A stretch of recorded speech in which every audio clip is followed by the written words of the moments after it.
Bonjour à tous et merci d'être réunis pour cette table ronde. Celle-ci est consacrée à la campagne présidentielle proprement dite. On a beaucoup parlé tous ces derniers jours et dans cette actualité de l'avant-campagne, de l'après-10 mai, mais nous allons plutôt nous consacrer, si vous le voulez bien, à partir du moment de l'investiture de François Mitterrand, c'était le 24 janvier 81, jusqu'au fameux 10 mai, une période évidemment intense qui a marqué bien entendu notre histoire politique. Alors pour évoquer ces 5 mois de bataille politique, plusieurs témoins sont à mes côtés, plusieurs acteurs de cette séquence. Béatrice Marr, vous étiez responsable alors des grands événements de la campagne électorale et d'ailleurs je pense que vous aurez des tas de choses à nous dire et des témoignages parce qu'en fait ce que vous avez fait quelquefois n'était pas, je dirais, sur le devant de la scène, vous allez nous raconter. Jean Glavany, vous étiez au cabinet à l'époque de François Mitterrand, en mai, délégué général auprès, en tout cas, du premier secrétaire. Et puis aujourd'hui, il faut le rappeler, vous êtes député des Hautes-Pyrénées. Paul Quilès, vous étiez le directeur de campagne officiel de François Mitterrand. Vous étiez alors député de Paris. Et puis Jack Lang, député aujourd'hui du Pas-de-Calais, ancien ministre de la Culture. Alors vous nous direz exactement quel était votre rôle exact. Vous étiez en tout cas responsable, je dirais, des relations avec tous les milieux culturels à l'époque. J'indique également, parce que c'est important, et je le signale à tous ceux qui nous ont rejoints aujourd'hui, que vous avez publié les uns et les autres des ouvrages qui viennent de sortir, Jack Lang, François Mitterrand, fragment d'une vie partagée aux éditions du Seuil, et puis Béatrice Marr et Paul Quilès, un petit ouvrage très intéressant avec des tas d'anecdotes, mais aussi des choses de fond. On a repris La Bastille, édité par la Fondation Jean Jaurès. Mais d'abord, je vais laisser François Miquet-Marty, fondateur et président de l'Institut de sondage Verivos, introduire en quelque sorte ce débat. Je pense, François, qu'il faut d'abord replacer un petit peu cette campagne dans son contexte, avec évidemment le contexte politique. Est-ce que vous pouvez nous aider un petit peu à nous faire revivre, en fait, et à nous donner quelques clés pour bien comprendre cette campagne dont on va parler dans un instant? Merci, mesdames, messieurs. Merci pour votre accueil et votre présence. Je pense effectivement que ce travail que nous réalisons aujourd'hui de souvenir, mais aussi d'analyse, peut être utile et fécond s'il permet aussi de tirer des enseignements sur l'évolution de notre vie politique et son devenir. Alors, cette campagne présidentielle de 1980, j'en parle ici en tant qu'observateur extérieur et sous l'angle de l'opinion. Je n'ai pas été témoin de cette période et je n'ai pas été un militant. Donc l'angle, je pense, qui peut être intéressant est celui de la façon dont l'opinion française a évolué au cours de cette campagne présidentielle extraordinaire par l'ampleur de son intensité et puis par la rapidité et l'importance de l'évolution des rapports de force politiques. D'un mot, rappelons-nous qu'à l'automne 1980, 6 mois avant le premier tour de la présidentielle, Valéry Giscard d'Estaing, quels que soient les scénarios d'intention de vote, était donné largement vainqueur du second tour de cette présidentielle. Et à gauche, Michel Rocard était bien plus fédérateur que ne l'était François Mitterrand, encore en septembre ou octobre 1980. Donc la question de fond consiste à comprendre ce retournement, comment en si peu de temps, non seulement l'hypothèse Giscard a été écartée, mais encore au sein de la gauche, François Mitterrand a réussi à percer de façon quasiment continue entre ce mois de novembre 1980 et le premier puis le second tour de la présidentielle. Je crois qu'on peut distinguer 3 grandes séquences majeures. La première a été celle d'une déconstruction. Déconstruction des positions acquises concernant notamment le crédit dont disposait Valéry Giscard d'Estaing dans l'opinion française.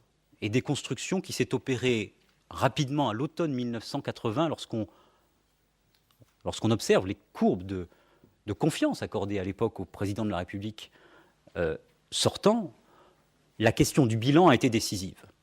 Le bilan de Valéry Giscard d'Estaing était jugé positivement par les Français au cours de l'ensemble du premier semestre 1980. En dépit de la crise, en dépit des difficultés et du chômage. Un retournement s'est opéré à la fin de l'année 1980, en novembre, puis décembre 1980. À ce moment-là, la proportion de Français qui ont considéré que le bilan de Valéry Giscard d'Estaing était négatif est devenue majoritaire. Le deuxième élément sur cette première séquence, qui est celle de l'automne 1980, était la candidature de Michel Rocard. Michel Rocard fait une déclaration de candidature de sa mairie de Conflans-Sainte-Honorine le 19 octobre 1980. Et cette déclaration de candidature ne lui permet pas d'enclencher la dynamique qu'il aurait pu escompter. D'une part, en raison d'un positionnement dépendant de celui de François Mitterrand. Michel Rocard, dans la lignée d'ailleurs du congrès de Metz de 1979, reconnaissant que sa candidature était tributaire de la non-candidature de François Mitterrand.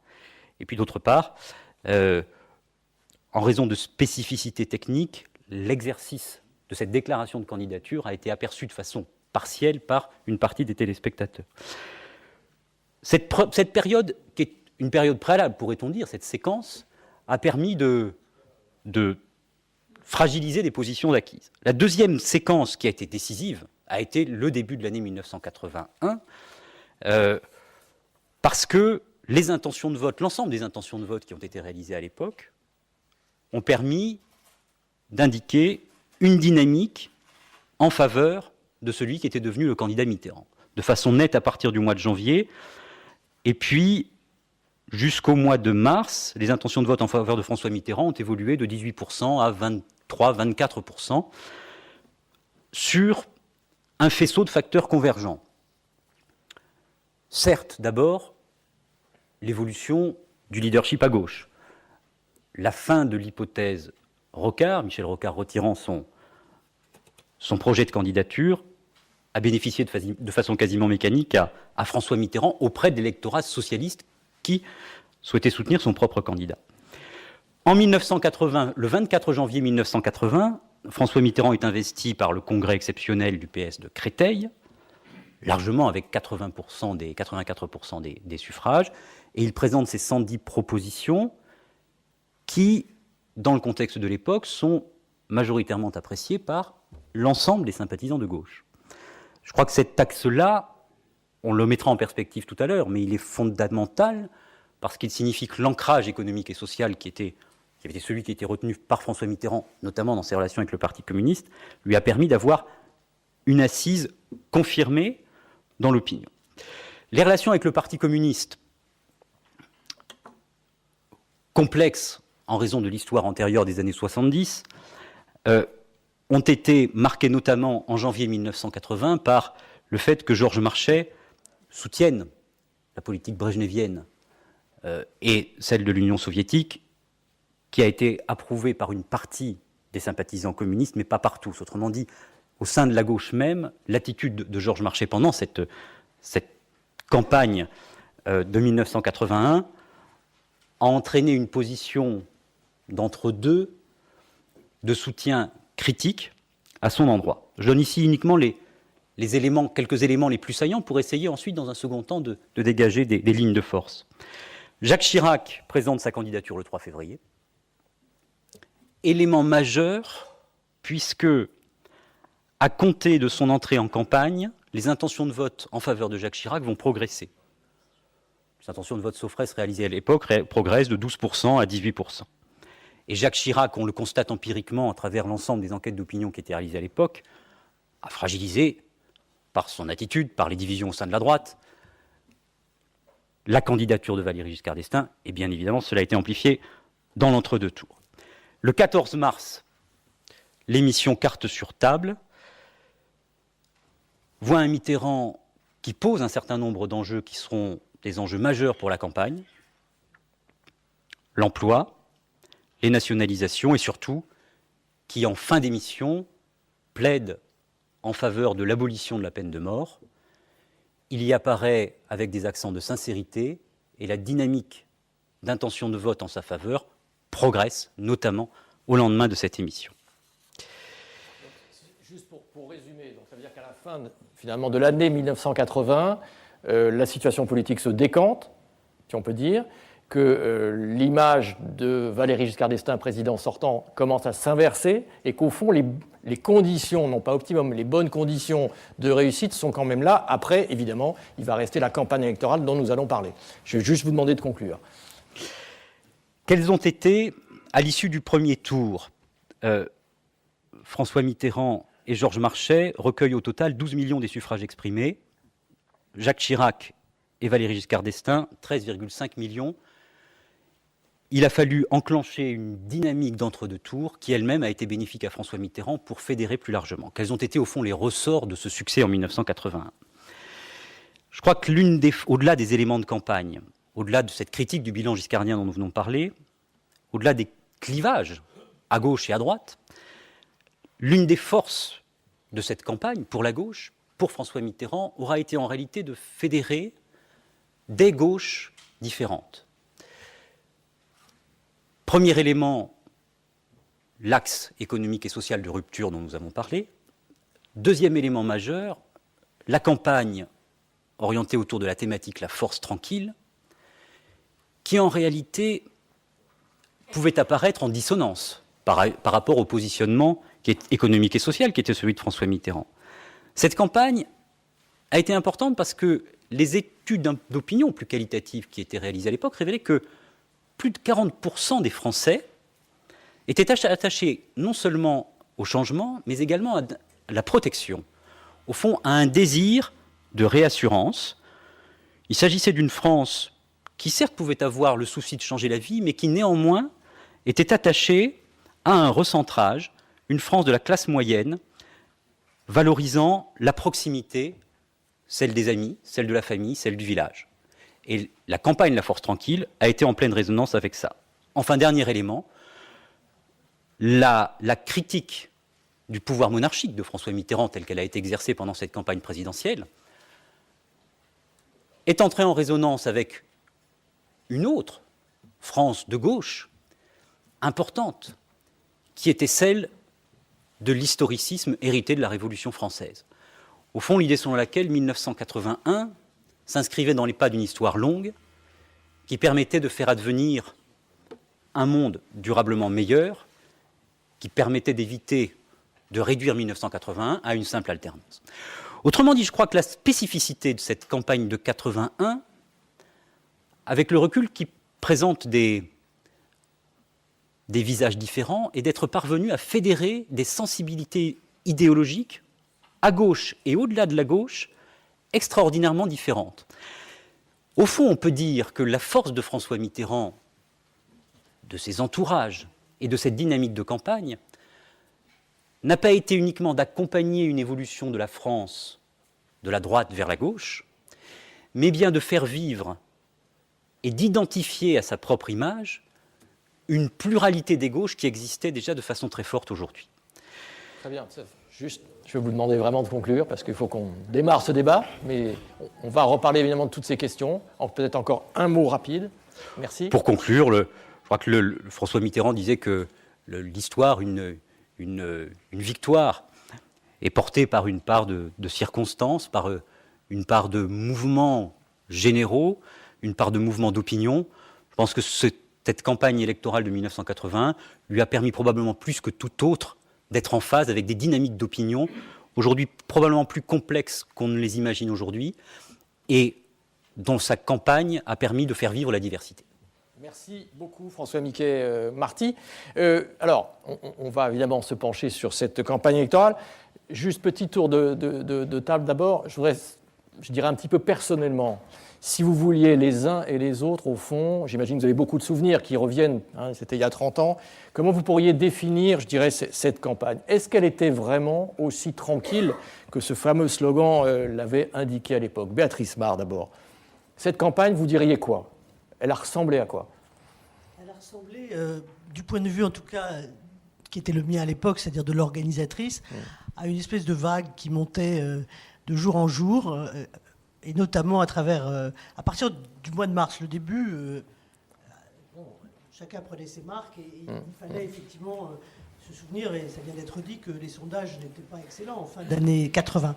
Mais après, à partir du début mars, moi j'ai eu le sentiment, et je devais presque batailler avec les responsables des fédérations ou des villes pour leur dire non, cette salle est trop petite, il faudra une salle plus grande, parce qu'on voyait monter. Donc il y avait une montée en puissance. Moi j'ai vécu comme ça. À partir du mois de mars, c'est ce que vous dites. Du mois de mars jusqu'à, évidemment, et bien au-delà du premier tour. Jack Lang, cette fameuse force tranquille d'abord, petite parenthèse, est-ce que c'est vraiment Jacques Séguéla qui a inventé ce slogan? On dit que peut-être c'était plutôt un travail collectif, c'est vrai ou pas? Je crois que oui, la mémoire est très sélective et reconstruit beaucoup les choses. Bon, Séguéla à sa part, c'est évident. Je crois que nous brûlions, nous tournions autour d'un thème. Je me souviens d'une conversation. Peut-être que nous étions avec Paul à ce moment-là, une conversation avec François Mitterrand qui se trouvait en Chine, en février, je crois. Une fois qu'il était investi, en effet, il est parti en Chine il et était puis en Chine, Allemagne également. Une bonne semaine, mais il était en Corée du Nord aussi. Et le slogan n'était pas encore établi à ce moment-là. Et la petite équipe que nous formions les uns les autres, Paul étant directeur de la campagne, essayait de se creuser la cervelle pour trouver le slogan, le thème.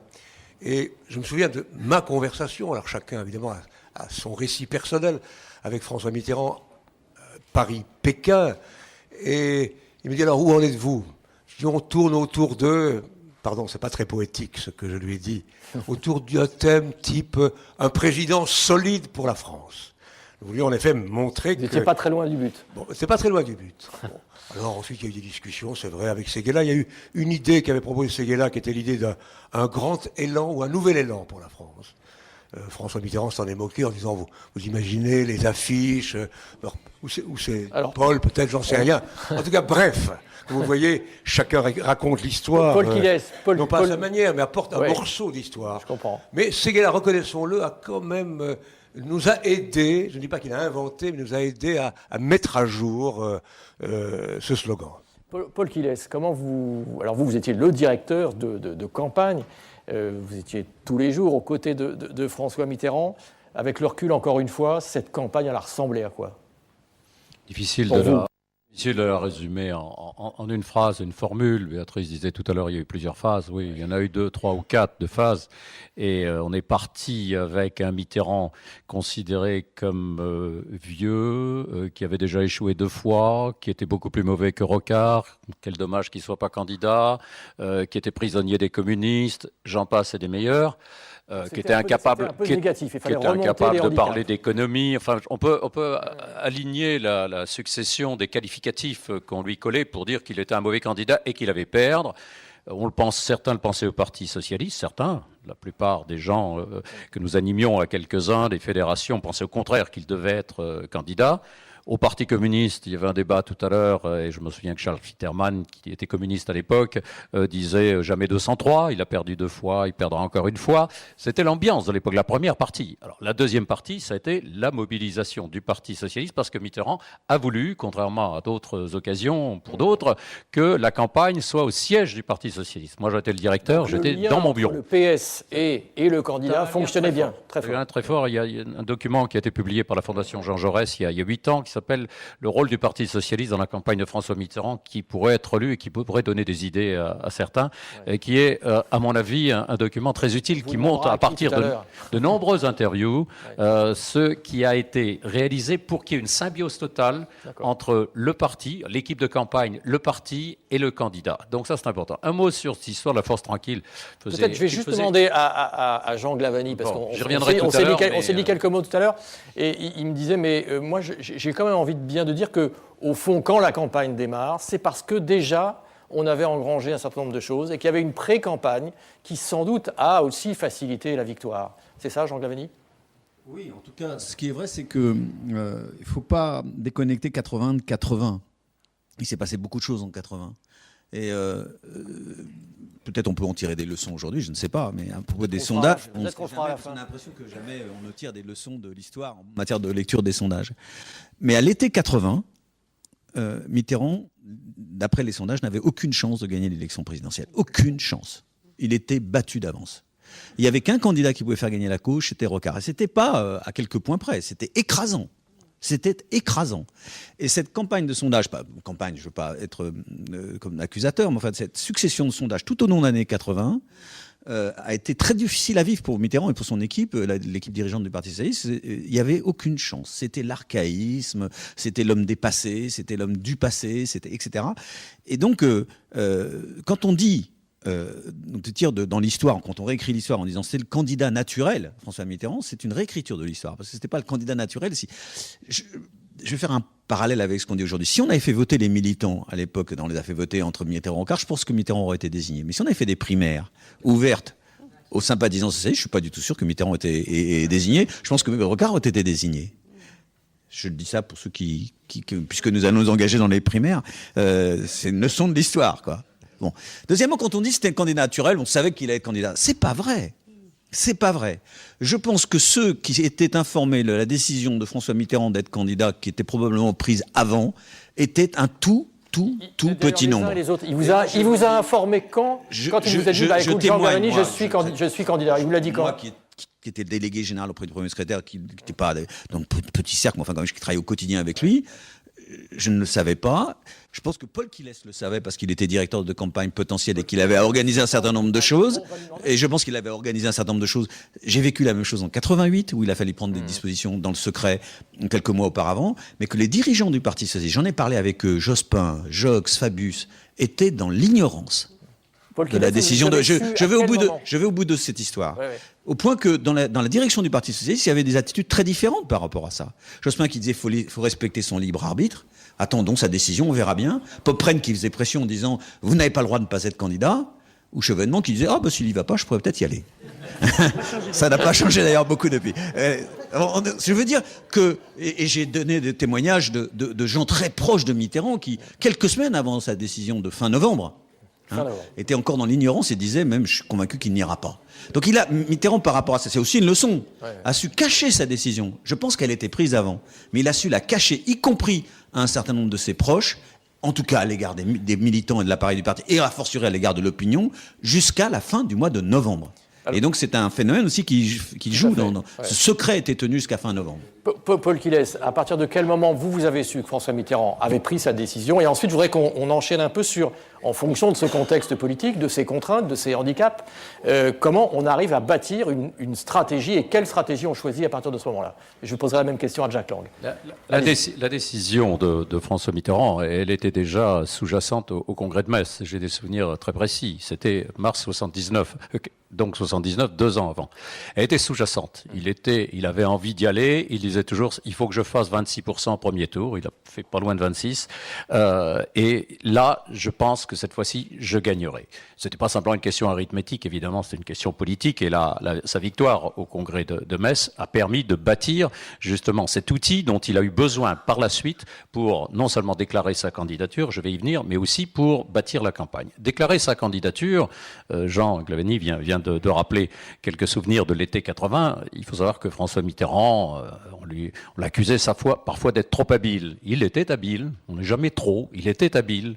Et il a fait en sorte que tout le monde pense qu'il n'irait pas. Et il a vu beaucoup de monde à l'Hatch depuis... Pour vous, c'était un peu d'artifice, en fait. Je vais y venir. Depuis Willy Brandt jusqu'à des personnalités qui se reconnaîtront, qui sont influentes dans le monde des médias, et qui sont toutes allées dire à Michel Rocard... Même Jacques Attali pensait qu'il ne se présenterait pas et tout le monde disait pour sûr, Mitterrand ne se présentera pas. On connaît ses intimes qui le disent. Mais en réalité, moi je savais ce qu'il m'avait demandé de préparer avec les fédérations. Et avec les fédérations, il fallait immédiatement après que Rocard se soit déclaré, qu'il puisse à ce moment-là avoir le soutien de une soixantaine de fédérations, ce qui s'est fait au lendemain de la déclaration de Rocard à Conflans-Sainte-Honorine. Donc moi, c'est pas que la certitude que je savais ce qu'il m'avait demandé et je savais pourquoi il l'avait demandé. Donc, et vous avez demandé de tenir le secret ? Mais c'était comme ça qu'on fonctionnait. C'était comme ça qu'on fonctionnait. Et il fallait que les fédérations puissent se mobiliser et faire la demande d'être candidat. Donc de ce point de vue-là, les choses étaient assez claires. Jack Lang, est-ce que vous avez vu clair à partir de quel moment et à quel moment vous avez dit on va avec lui et on s'organise? Au cours de l'été 1980. C'est ça. J'ai eu la chance et le privilège, disons, de passé d'être 2 fois au moins à l'Hatch. Et à ce moment-là, je crois, il travaillait sur ce livre qu'il avait composé avec Guy Claes. Et par un système d'aller-retour habituel entre lui et tel ou tel d'entre nous. Il est évident que c'était un livre programmatique, c'était un livre annonciateur. C'était pas un livre pour rien, c'était pas un livre simplement de proclamation. Donc, pour moi, sa décision était prise, mais comme on le dit, avec François Mitterrand, souvent on fonctionnait sans dire explicitement les choses. Il fallait sentir les choses. Il fallait le sentir, il y avait l'implicite. Ouais. Béatrice Marr, sur ce point. Je voulais juste ajouter une petite touche pratique. Je ne sais pas si le micro marche. Si, on vous entend. On pense souvent que François Mitterrand ne s'intéressait pas aux choses pratiques. C'est pas exact. Et je me souviens, pour aller dans le sens de ce que vient de dire Paul, le Parti socialiste était en train de préparer son emménagement rue de Solferino à l'époque. Oui. Et j'étais aussi en charge de ça pendant l'année 79 et 80. Et je me souviens un jour, le président que je croise me dit où en sera l'état de Solferino après l'été. Voilà, c'était des petites choses comme ça. Et un petit signe. Et je me suis dit, puisque Paul évidemment savait garder le secret, donc je me suis dit, bon, on va y aller, quoi. Quand on veut mettre en œuvre tous les moyens matériels et techniques, c'est que derrière la décision est Bien prise. sûr. Voilà, c'est ce que Alors, je voudrais qu'on s'arrête un petit peu sur la stratégie qui a été imaginée, bâtie à partir de ce moment-là. Vous avez dit, Paul Quilles, qu'il y avait un lien fort en fait entre le Parti socialiste et le candidat François Mitterrand.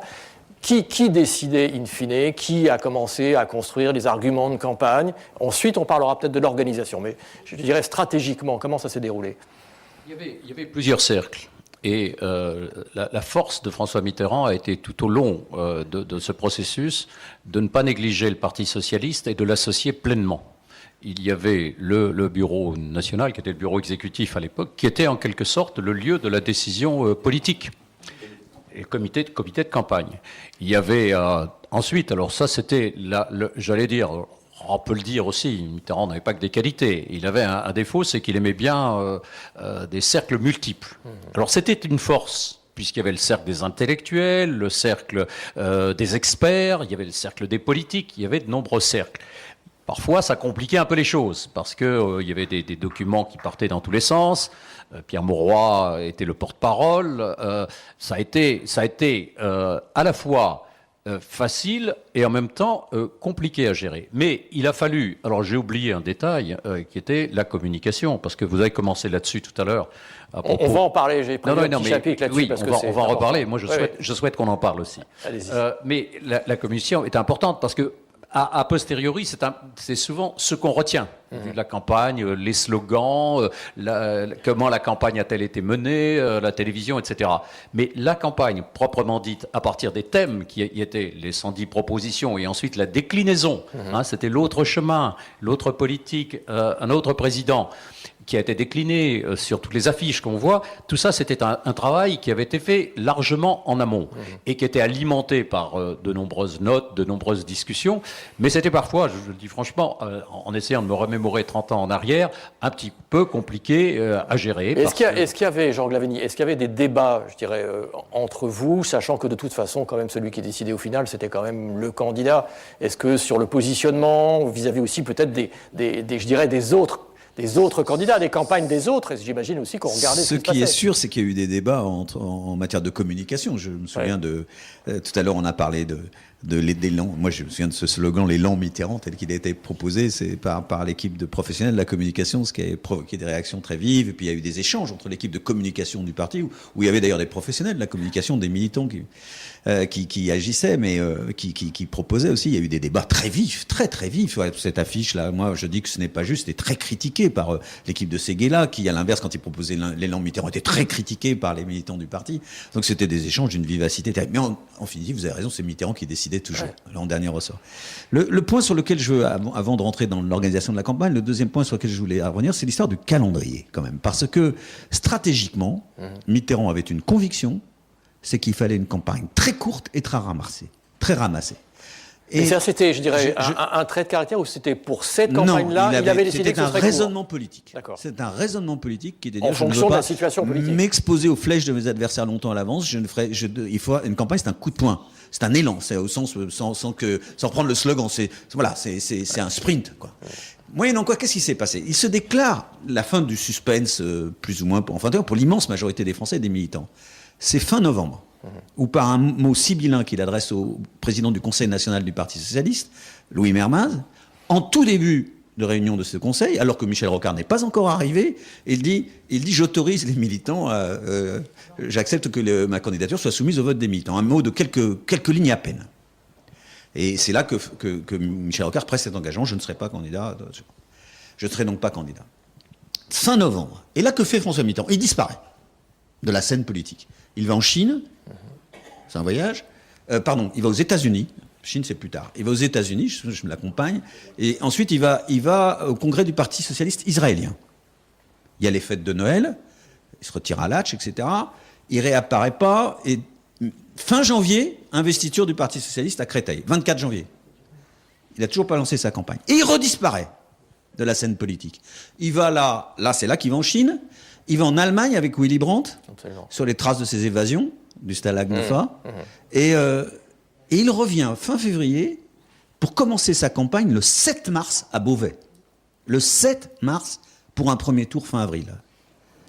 Alors, et donc, ce que je veux dire, c'est que, y compris, je dis ça par rapport à des raisonnements actuels. Alors j'ai parlé des primaires, ça m'amuse de faire des parallèles comme ça, mais je dis, tous ceux qui disent il faut se lancer longtemps à l'avance, il faut un an. Je remarque que vous faites beaucoup de parallèles par rapport à ce que moi je m'amuse. Hein. Je m'amuse parce que j'ai dit, une campagne, ça doit être court. Et ça doit être un sprint, ça doit être un coup d'énergie, quoi. Et Mitterrand avait compris ça, il a organisé toute sa campagne comme ça, et il a fait une campagne qui a débuté le 7 mars, c'est-à-dire, aujourd'hui, personne n'imaginerait une chose pareille, qu'une campagne ne débute, sauf peut-être le président sortant, M. Sarkozy. Tout le monde était d'accord sur le choix de ce timing, de ce calendrier finalement assez serré.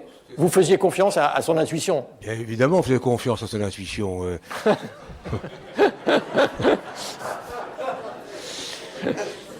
Y compris dans le doute. Oui. Dire. Allez-y, je vous en prie. Non, tout ce qui est dit à l'instant est vrai et juste, et en tout cas, c'est une description réelle des faits, qui montrait d'ailleurs une certaine forme de distance de François Mitterrand par rapport à la situation, ses éloignements, cette volonté aussi d'apparaître comme un leader non seulement national, mais international. Et puis, ce qui apparaissait en permanence, depuis assez tôt, pour moi, depuis l'été, la rédaction se livre avec Guy Claes, cette volonté d'y aller vraiment, de s'engager vraiment.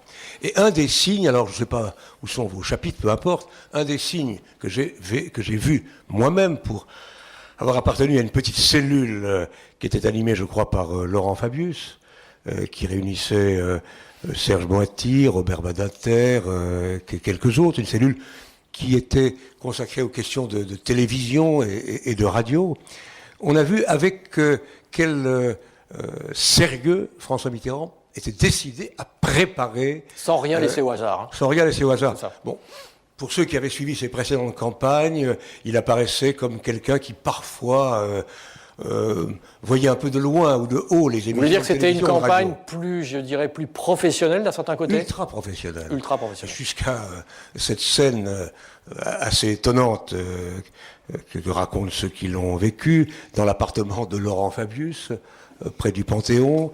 On se retrouve un jour avec un appareillage un peu modeste de vidéos de l'époque, et François Mitterrand accepte, ce qui n'était pas évident pour lui, accepte de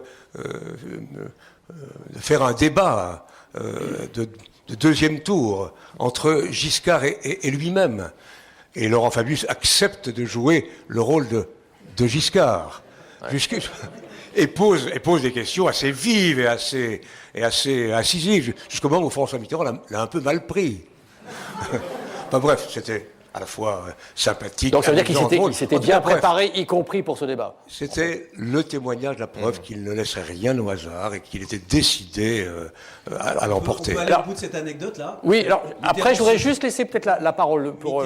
je vous en prie, parce que Pierre Mauroy voudrait dire un mot. Mitterrand se fâche et dit à Fabius, mais vous n'êtes pas mon professeur, pourquoi vous me parlez sur ce ton? Et là, tout le monde dit formidable, alors qu'il dit que j'ai dit de formidable. C'est ça qu'il faut dire à Giscard. Et d'ailleurs, il l'a dit à Giscard, parce que c'était entraîné. Pour avoir vécu cette scène, mais chacun a sa mémoire, je pense que cette réplique, heureuse et drôle, n'a jamais été prononcée, mais bon, admettons. Donc là, il y a des versions un petit peu différentes. Pierre Mauroy, vous souhaitiez c'est Serge Moiti qui raconte ça. Et Serge est un poète aussi. Monsieur le Premier ministre, oui. Vous avez un micro, vous pouvez dire quelques mots. Allez-y, c'est bon. Ça marche. Oui, vous entendez? Non, simplement, je ne veux pas troubler la tribune. Non, mais tout à l'heure, ça m'a beaucoup amusé, parce que j'ai vu que vous avez provoqué entre mes amis, là, ils voulaient partir, ils ne voulaient pas, etc. à quel moment, qui l'a su et tout. Je trouvais ça important à apporter les Non, mais témoignages. votre témoignage est très important. Tout à fait début novembre, après Conflans-Sainte-Honorine, il m'a dit nous allons manger ensemble. À sa façon, il m'a parlé de tout, mais pas de l'essentiel. Et puis la chose essentielle est arrivée. C'était sa façon de faire en général. Donc c'était Et il un m'a repas dit- tous les deux. Et il m'a dit vous êtes le premier à le savoir, je serai candidat. Début novembre. D'accord, très bien. Et je souhaite, dès lors que nous aurions la victoire, faire un ticket avec vous. C'est-à-dire qu'il me désignait déjà comme Premier ministre. Mais, motus, on ne dit rien. Donc chacun Il n'a avait ses jamais secrets, rien en dit. fait. Moi, je n'ai jamais rien dit. Je me suis beaucoup amusé pendant ces 6 mois-là. Et puis, il est parti en Chine, etc. Mais complètement rassuré. Il y allait. Il avait pris sa décision. Et voilà. Advienne Merci. que pourra. Merci beaucoup pour votre témoignage. Paul Quilles, au moment de, et je vais interroger évidemment Béatrice Mar, au moment où on commence à organiser les choses, il faut préparer des meetings, les organiser.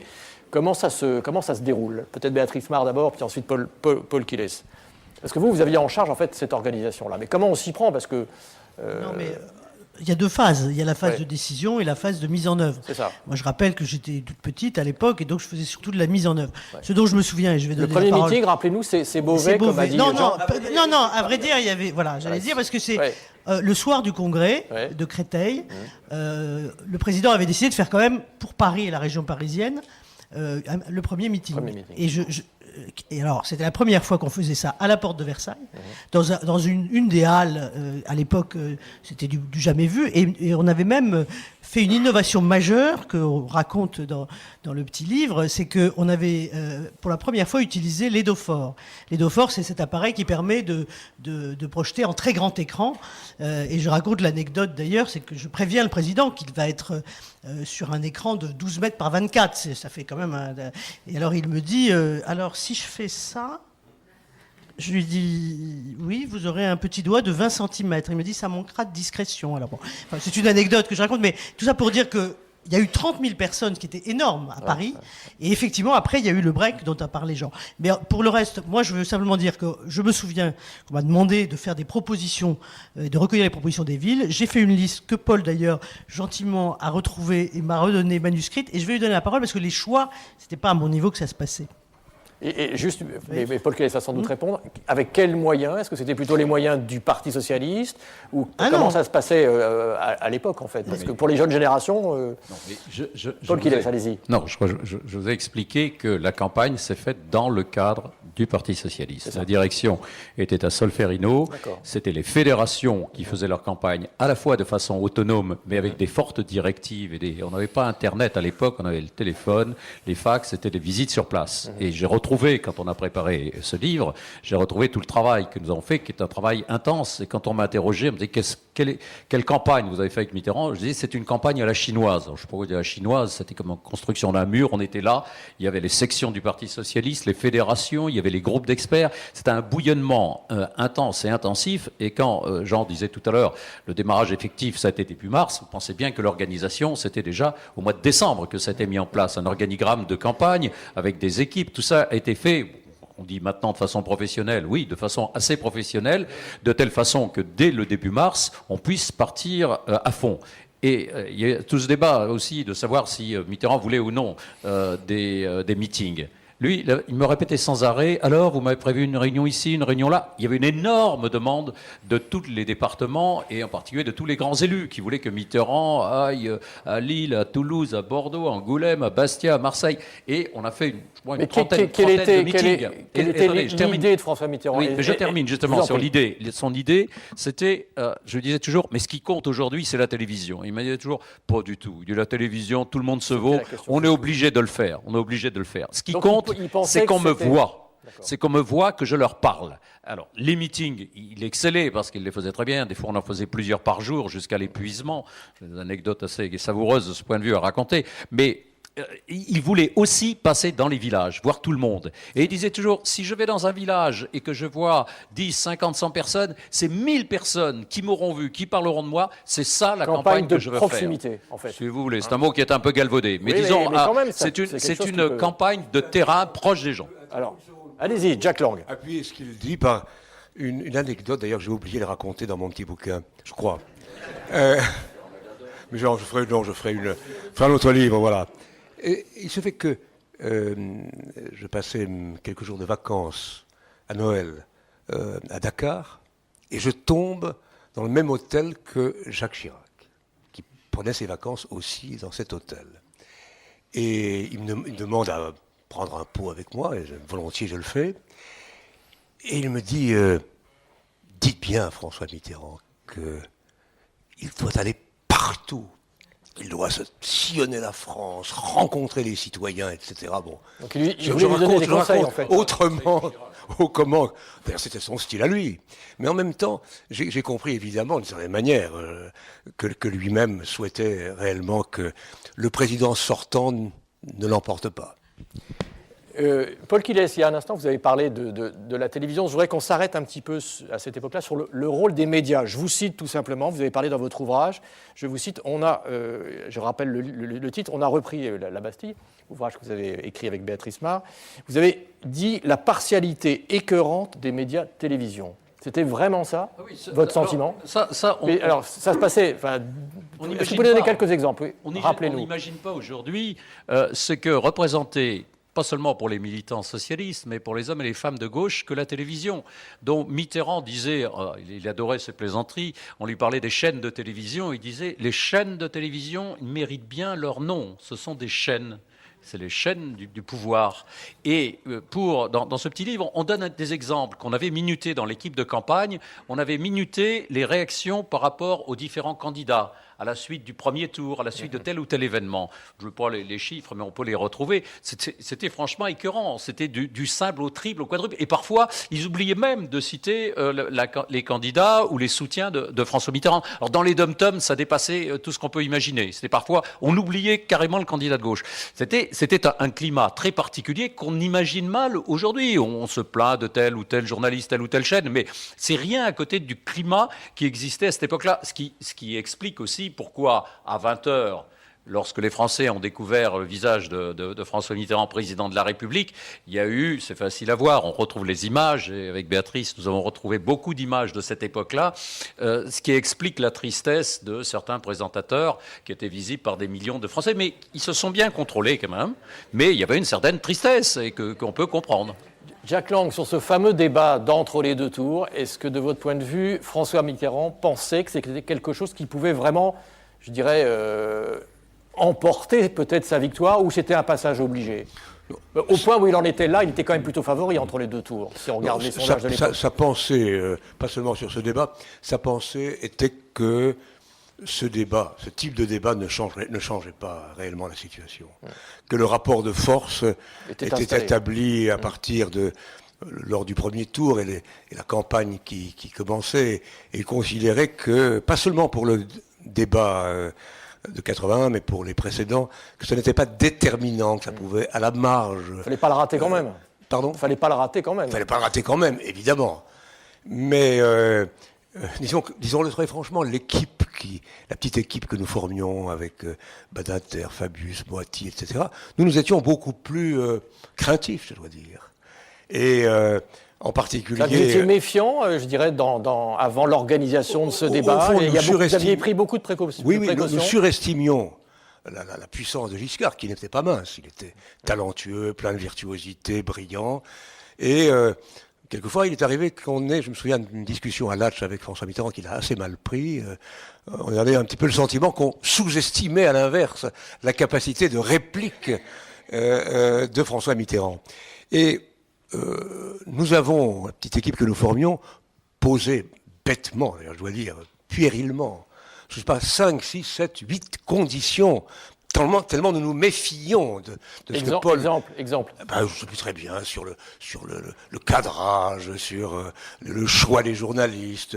je n'ai plus même la mémoire de tout cela, mais et du coup, qu'est-ce que, je veux dire, est-ce que vous avez eu l'impression que François Mitterrand redoutait un petit peu non, absolument le candidat pas, Giscard, absolument dont pas. on savait qu'à la télévision, il était Absolument plutôt bon. pas. C'est nous qui étions vraiment fautifs de multiplier les précautions. Et du coup, ça a entraîné dans la presse un débat qui n'était pas sympathique, du genre Mitterrand se dégonfle ou veut se dégonfler. Je parle vite. Et il a vite tranché, heureusement, en disant « Je ne pose qu'une condition, un débat loyal, 2 journalistes choisis d'un commun accord ». Et François Mitterrand était pleinement maître et sûr de lui-même. C'est nous qui étions un tout petit peu peureux et craintifs. Un peu sur vos Enfin, gardes. nous, je ne parle pas de ceux qui sont là. Je parle Jean Glavany. du petit groupe Badinter, Moati, pas Fabius, j'en sais rien, en tout cas, et moi-même. C'est vrai que François Mitterrand n'avait pas d'enthousiasme pour ce débat, mais non pas qu'il en ait eu peur, mais il pensait que ce débat ne changerait rien au fond, et peut-être qu'il avait tout à y perdre au sens. C'est vrai que nous étions globalement méfiants, l'équipe, mais François Mitterrand, on avait des raisons de l'être. On avait des raisons de l'être. D'abord parce qu'historiquement, jusqu'à ce moment-là, Mitterrand n'avait jamais été très à l'aise avec la télévision, il faut le reconnaître. Que d'autre part, Giscard était un virtuose de la télévision, et que, enfin, ce que dit Paul, les médias étaient aux ordres, les chaînes de télévision enchaînées. Et donc, on avait des raisons de se méfier. Et donc, il y a eu une espèce de moment d'hésitation de l'équipe et de débat au sein de l'équipe, et qui aboutit, c'est pas 7 ou 8, c'est 30 propositions très concrètes, du genre interdire les plans de coupe ou on permet à l'autre de sourire pendant que quelqu'un parle, etc. C'est des choses très très concrètes. Ça a été la première fois qu'un débat télévisé à la télévision française, dans une campagne électorale, a été à ce point organisé, méthodiquement, par une équipe autour de Robert Badinter, Serge Moati, dont parlait à l'instant Jacques Lang, pour dire des conditions pour que les choses... Et à partir du moment, pas à la surprise générale, mais Giscard était tellement sûr de lui qu'il a tout accepté. Il a accepté toutes les conditions. Et dans ces conditions, il n'y avait plus de raison de refuser le débat, et du coup, les choses se sont dénouées. Béatrice Marge, je vais vous donner la parole, mais peut-être qu'on peut, enchaîner un petit peu. J'imagine, évidemment, on le sait, que dans une campagne électorale, il y a évidemment ce qu'on prépare, toute l'organisation, et puis il y a aussi les imprévus, et puis, bien entendu, la campagne des autres. On parlait il y a un instant de celle de Valéry Giscard d'Estaing. J'imagine que vous regardiez tous ensemble aussi la campagne de Georges Marchais, celle de Jacques Chirac, dont vient de parler Jacques Lang. Comment tout ça pesait? Est-ce qu'au fond, est-ce que François Mitterrand savait où il allait, il avait un cap, mais en même temps, on sait que de temps en temps, il faut non pas improviser, mais réagir à ce qui pouvait se passer pendant la campagne électorale, non? Par exemple, il y a eu un moment quand même tendu lorsque le grand chancelier, vers la fin, lorsque le grand chancelier de la Légion d'honneur a indiqué, ces derniers jours, l'avant-dernier jour, a indiqué, alors c'était très largement répondu évidemment par les télévisions et les radios, qu'il démissionnerait. Général de Boissieu. Général de Boissieu, merci. Qu'il démissionnerait si François Mitterrand était élu. Et il a fallu demander à un grand... l'amiral Sanguinetti, un autre personnage de la résistance, peut-être de Bénouville, d'intervenir à la télévision très rapidement pour contrer l'effet délétère d'une telle démission.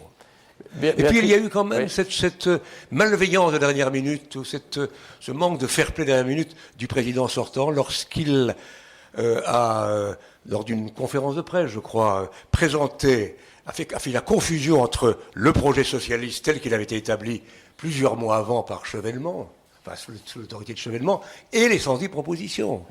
Et à François Mitterrand c'était plus la force tranquille, c'était la force combattante qui, avec une énergie extraordinaire, dans une émission publique, a présenté l'intervention de Giscard comme une succession de mensonges. Paul Quillet, sur la campagne des autres, on a un peu parlé de celle du président Giscard d'Estaing, mais par exemple, vous regardiez de près ce que faisait Georges Marchais, c'était quand même le partenaire, mais un partenaire qu'il fallait regarder quand même de près, j'imagine. On suivait de près la campagne des autres de plusieurs façons. On suivait la façon télévisée, on suivait à partir des remontées des fédérations, donc ça c'est un énorme travail qui était permanent tous les jours. On avait une équipe qui suivait, c'est-à-dire qu'à la fois on passait des consignes, des indications comment il faut faire les meetings, les messages à passer, et on faisait remonter. Qu'est-ce que vous avez entendu? Qu'est-ce qu'il faut modifier? Qu'est-ce qui ne passe pas? Et donc ça, c'était très précieux, et j'avais constitué, c'était Jean Pronto qui s'occupait de ça avec Gérard Le Gall, et on était en liaison avec des instituts de sondage, un groupe d'analyse et d'évaluation qui suivait régulièrement, quasiment tous les jours, cet ensemble d'informations qui nous revenaient, et les sondages. Moi, j'ai été un de ceux, j'en plaisantais ce matin avec Jérôme Jaffray, on s'était un petit peu frotté au mois de novembre où j'avais publié un article dans Le Monde qui disait Mitterrand fera mentir les sondages. Mais pas sur le plan des chiffres, je faisais une analyse politique et avec Jérôme Jaffray, on s'est ensuite expliqué. Mais les sondages étaient utiles en tant qu'instrument pour connaître l'opinion, non pas pour prévoir le résultat, pour piloter un peu mais la pour campagne. piloter, pour savoir comment les différentes catégories fonctionnaient. Et ça, c'était d'une Est-ce extrême que utilité. Béatrice Marsat, ça vous conduisait, je dirais, de temps en temps à éventuellement changer de pied, à dire on va plutôt mettre l'accent pour aller dans telle ville et pas dans une autre, ou à modifier un petit peu l'organisation? Non. Honnêtement, il y avait C'était très les planifié. grands événements, Ouais. comme l'indique leur nom, étaient quand même ceux qui demandaient le plus de préparation, et donc ceux-là ont été fixés assez rapidement.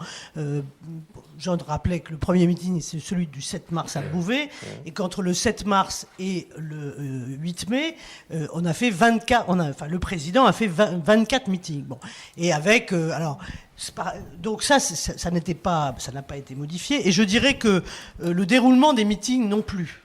Et là, je vous Comment ça se passait un meeting? C'était quoi François Mitterrand était-il le seul à prendre la parole? Est-ce que d'autres le précédaient? Comment ça se passait? Alors ça se passait d'abord, il y avait une mise en scène. Vous voyez ça, là, Oui. ce qu'on voit là. C'est ça.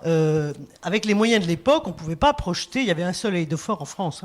Il appartenait au CNIT. Ah oui. Donc, ce fond de scène, dont il avait été décidé qu'il serait installé dans toutes les salles, pour donner une unité visuelle à la campagne et aussi Cohérence à la campagne. une cohérence, et puis aussi des points de repère pour le candidat lui-même. Ça existait sous forme de bandes de papier, cette image-là, avec le village dont chacun se souvient. Et on en avait fait faire 8 exemplaires, je crois. Une pour les petites salles, une pour les moyennes salles, une pour les grandes salles. Et c'était moi-même qui partais dans les villes quand on préparait pour aller installer ou voir comment ça fonctionnait. D'ailleurs, pour la petite histoire, un certain nombre de journalistes qui nous suivaient avaient fini par m'appeler Madame Papier Peint, parce que j'arrivais toujours avec mes rouleaux à accrocher au plafond, et c'était pas si commode. C'est une anecdote. Après, sur le déroulement, même chose. Il y avait un espèce de rituel qui permettait au président, qui pouvait arriver de n'importe quelle autre situation. Oui, le candidat, mais pour moi, ça reste le candidat à l'époque, mais qui pouvait sortir, parce que comme le disait Paul tout à l'heure, il a fait beaucoup de choses. Dans la même journée, il pouvait arriver d'une école, il pouvait arriver d'une rencontre avec des intellectuels. Il arrivait en retard, ou parce que c'était un peu ce qu'on disait quand même à l'époque? Ça lui arrivait d'arriver en retard, absolument. Mais en tout cas, il fallait que dès qu'il rentre dans l'espace du meeting, il ait ses repères. Alors, il y avait un rituel. Le rituel, c'était par exemple une poursuite lumineuse. Et ça a été presque la première campagne dans laquelle on a utilisé ce type de moyens. C'était une musique. On commençait par l'hymne de Xenakis, Changer la vie. Et on terminait par l'Internationale. Sauf une fois. Là aussi, je raconte l'anecdote parce que c'était à Ajaccio. Et Joseph Franceschi, je ne sais pas si tu te souviens, Joseph Franceschi dit au président il est hors de question qu'on mette l'Internationale à Ajaccio, ça va faire un drame épouvantable. Mais enfin, Joseph, on fait comme d'habitude. Non, je vous assure. Bon, et finalement, on a mis l'hymne corse. Mais c'est la seule fois. La seule fois où on a fait une entame. On peut dire c'est Donc pareil. ça voulait dire qu'il écoutait quand même les conseils. Ah, tout à fait. Non, mais voilà. Donc il y avait tout ce rituel. Bon, après, dans le contenu, comme le disait Paul tout à l'heure, il était alimenté de ce qui s'était passé dans la journée, etc. Mais sur les grands événements, ça a été vraiment la première fois qu'une campagne était orchestrée de façon aussi cohérente sur l'image, sur le déroulement. Et alors, pour répondre à votre dernière question, qui prenait la parole? Il y avait un accueil du maire quand c'était un maire socialiste, ou du premier secrétaire fédéral quand c'était pas une ville socialiste. Mais il y avait c'est tout. Pratiquement, ensuite, c'était lui qui parlait. Jean Glavany, on arrive, je dirais, dans les derniers jours d'avant le premier tour. L'ambiance, c'est quoi? Elle est euphorique, elle est plutôt sereine. En même temps, il y a aussi des discussions avec les alliés. Peut-être que Paul Quilles pourrait dire un petit mot. Quelle est l'ambiance, en fait, dans les jours qui précèdent? Je parle du premier tour. Dans les derniers jours, mais d'ailleurs dans la campagne, on ne se parle pas avec les alliés. D'ailleurs, on s'observe. Non, mais il faut savoir qu'on est dans la fin d'une séquence de la vie politique française qui est celle qui est directement issue de la rupture du programme commun en 1977, de la défaite aux législatives de 1978. Et Mitterrand s'engage dans cette période sur le thème de tenir bon, pour le rassemblement à gauche contre l'agression du Parti communiste. Et donc il y a un candidat qui est un rival, qui est Georges Marchais. On ne se souvient plus, mais quand j'imagine dans cette salle, tout le monde se souvient, mais le score de Georges Marchais au premier tour, plus que 15,5%. plus que 15,5% au premier tour de 81. Et c'est un rival, bon. Et on ne sait pas du tout ce que va faire Georges Machet. Il a pris aucun engagement, il n'y a aucune discussion. Il y a une espèce de campagnes qui sont parallèles l'une par rapport à l'autre et qui ne se rencontrent pas. Il n'y a aucun contact. Pas de contact. Et dans les derniers jours, il faut reconnaître qu'on sent le flot monter. Il sent le flot monter. Et la dernière journée se situe. Il y a plusieurs meetings, notamment, ça se termine à Épinal et à Nantes. Ah, c'est le deuxième tour, ça. Oui. En général, c'était toujours Toulouse le dernier meeting pour François Mitterrand. Mais d'un meeting du premier tour, moi j'étais déjà au deuxième tour. Non, j'en étais encore au premier. Alors c'est Toulouse, dans le stadium où il y a 35-40 000 personnes, c'est une espèce de folie délirante, d'enthousiasme. Et là on sent comme qu'il se passe quelque chose et qu'on sentira encore plus dans la semaine suivante. Et donc, mais en même temps, pour aboutir à ce score qui est en même temps serré, parce que quand Paul Quilès rappelait tout à l'heure l'objectif de Mitterrand de faire 26%, il fait 25,85, ce qui était. Bon, ça renverse pas tout sur son passage, mais il a mobilisé l'électorat socialiste. Jacques Lang, quand vous apprenez, vous connaissez le score donc du premier tour de François Mitterrand, donc je dirais, est-ce qu'il réagit, est-ce qu'il commente, est-ce qu'il se montre confiant? Comment ça se passe? Mon seul souvenir, c'est que je me souviens d'un mot qu'il me dit. Après le premier tour, on est allé rendre visite à un certain nombre de personnes, et il me dit « Au moins, nous aurons obtenu ce résultat. Au moins, nous aurons engrangé ce résultat. Le Parti socialiste en tête, le candidat socialiste en tête.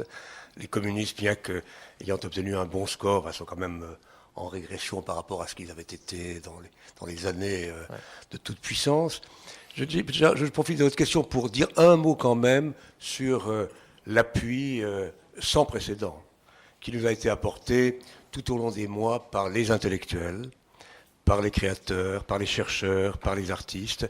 Et c'était aussi un aspect important de la bataille idéologique entre communistes et socialistes. Longtemps, vous le savez, le Parti communiste était considéré comme le parti des intellectuels. Et c'était vrai, d'ailleurs, c'était vraiment vrai. Et c'est une démission qui m'avait été confiée, de tenter de réunir autour de notre candidat, notre premier secrétaire d'abord, artiste, intellectuel, à travers des symposiums, des rencontres. Ça, c'était votre travail. Et le point marquant, ça a été... beaucoup de choses sont passées finalement en mars, je crois. En mars ou en avril, je crois que c'était fin mars, à l'UNESCO, un symposium international où étaient présents toute la communauté intellectuelle française, mais aussi des personnalités internationales, Gabriel Garcia Marquez, Elie Wiesel, Carlos Fuentes, qu'on retrouvera le jour de l'investiture, le 21 mai, donc un peu plus tard, quand il sera élu. Paul Quilès, politiquement, l'attitude et la campagne de Jacques Chirac à l'époque, est-ce que vous aviez, je dirais, des signes, on va dire, pour prendre un raccourci, du peu d'enthousiasme d'un certain nombre de militants RPR à peut-être faire la campagne de Giscard au second tour? Est-ce que vous sentiez déjà ça, je dirais, avant le premier tour, ou pas tellement?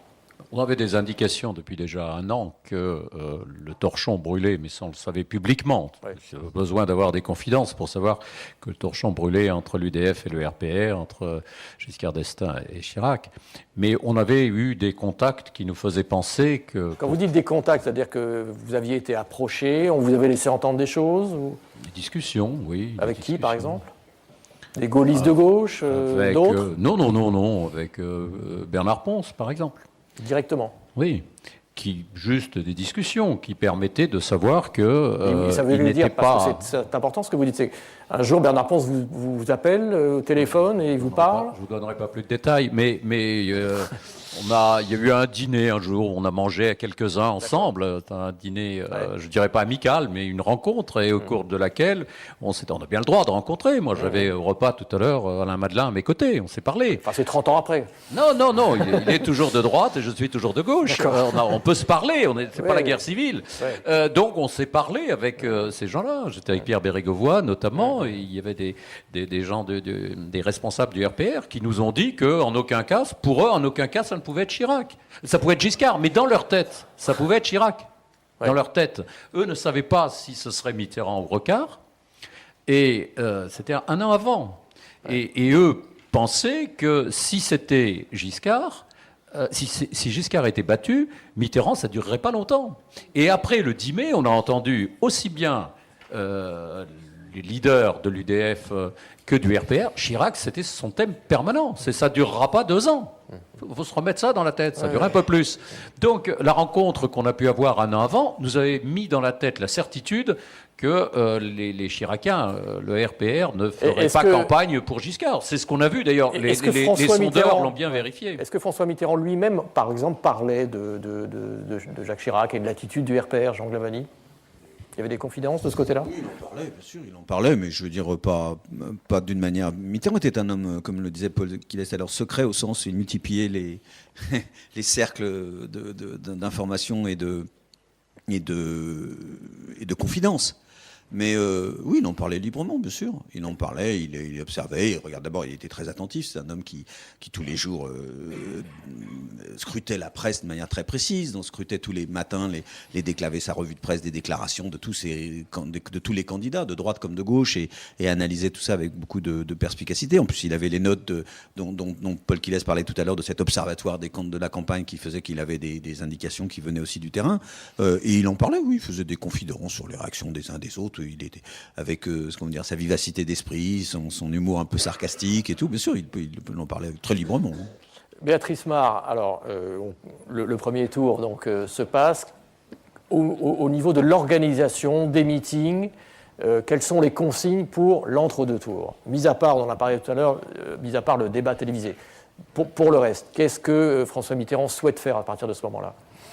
Ah bien, on a fait, ça a été établi évidemment au niveau de l'état-major de campagne autour de Paul, mais l'idée c'était d'abord de laisser un peu d'espace pour préparer quand même le débat télévisé du 5 mai, d'accepter de céder à la demande de Georges Frêche qui avait arraché au dernier moment un meeting le 1er mai, et puis de terminer par un bouquet, si je puis dire, puisque le dernier jour, on a fait 3 meetings. Il a fait 3 meetings le même jour, 2 dans l'Est. Vous êtes très très confiants les uns et les autres quand même entre les 2 tours. À ce moment-là, là, oui. Vous y croyez vraiment ? À ce moment-là, oui. Enfin, moi, je faisais partie naïvement de ceux qui y croyaient depuis un peu plus longtemps que ça, mais en tout cas, à l'issue du premier tour, ça faisait plus vraiment question. Donc la question, c'était simplement de pouvoir faire tenir dans un espace de temps très court, puisque c'est 2 semaines, l'ensemble des points qu'il voulait honorer de sa présence et aussi avoir un écho médiatique. Je voudrais quand même revenir une seconde sur les médias, parce que tout à l'heure on en a parlé, mais on dit, n'oublions pas que les médias étaient aux ordres, mais il faut se rappeler qu'ils l'étaient juridiquement.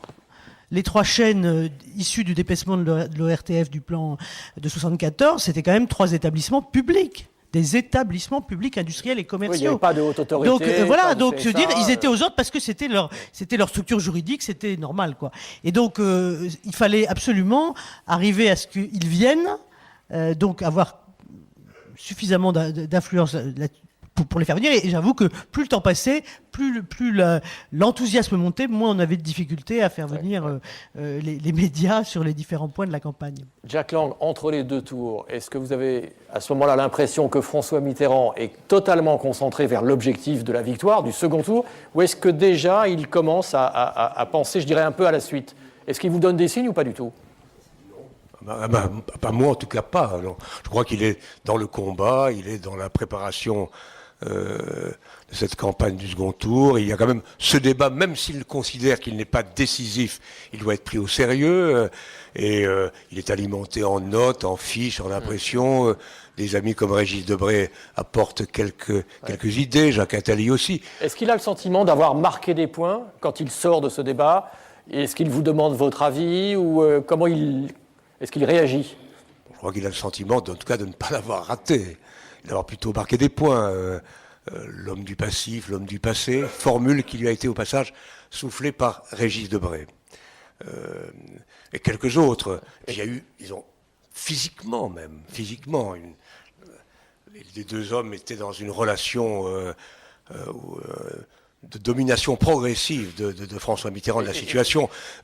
Giscard d'Estaing était de moins en moins président, et François Mitterrand de plus en plus président, et physiquement, je trouve, psychologiquement, on sentait la mutation s'opérer. Juste à la fin de ce débat, les 2 hommes se serrent la main, pas plus, ou est-ce qu'ils échangent quelques mots ? C'était pas d'une chaleur extrême. Non mais, disons, ajoutons pour l'anecdote que nous étions, le petit groupe auquel j'appartenais, je ne veux pas généraliser, nous étions quand même un petit peu parano sur les bords. Il y avait un incident que raconte différemment Serge Moati, qui est plus poète que moi. À un moment donné, quand on arrive dans la salle où doit se dérouler le débat, il y a une bouteille d'eau. Oui. Je ne sais pas qui la raconte bien, mais peu importe, ça montre l'état de paranoïa, non pas de François Mitterrand, qui est lui serein, calme, tranquille, mais de son entourage, nous-mêmes en particulier, une bouteille d'eau qui est à moitié ouverte. Et on se dit, mais peut-être qu'ils ont... Alors je ne sais plus très bien, tel d'entre nous, disons pas de nom, puisque chacun s'attribue le mérite, s'est précipité immédiatement pour changer la bouteille et être assuré que le président, enfin que François Mitterrand, puisse boire de l'eau pure. Paul Quilès, on en arrive donc à cette fameuse journée du 10 mai. Comment se déroule cette journée historique, on peut le dire?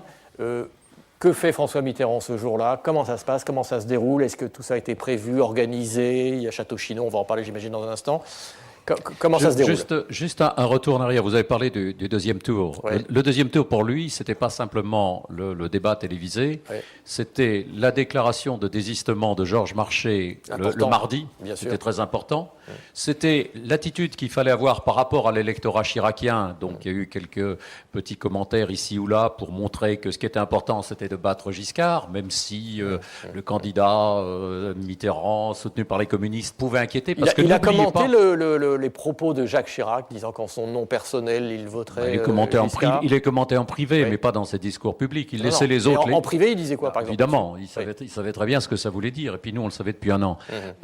Mais ce qui était important, c'est que vous parliez tout à l'heure des sondages, c'est qu'on voyait monter, non pas les prévisions. Encore une fois, les prévisions peuvent être contredites le dernier jour, au moment d'aller voter dans l'urne. Mais on voyait les trois courbes.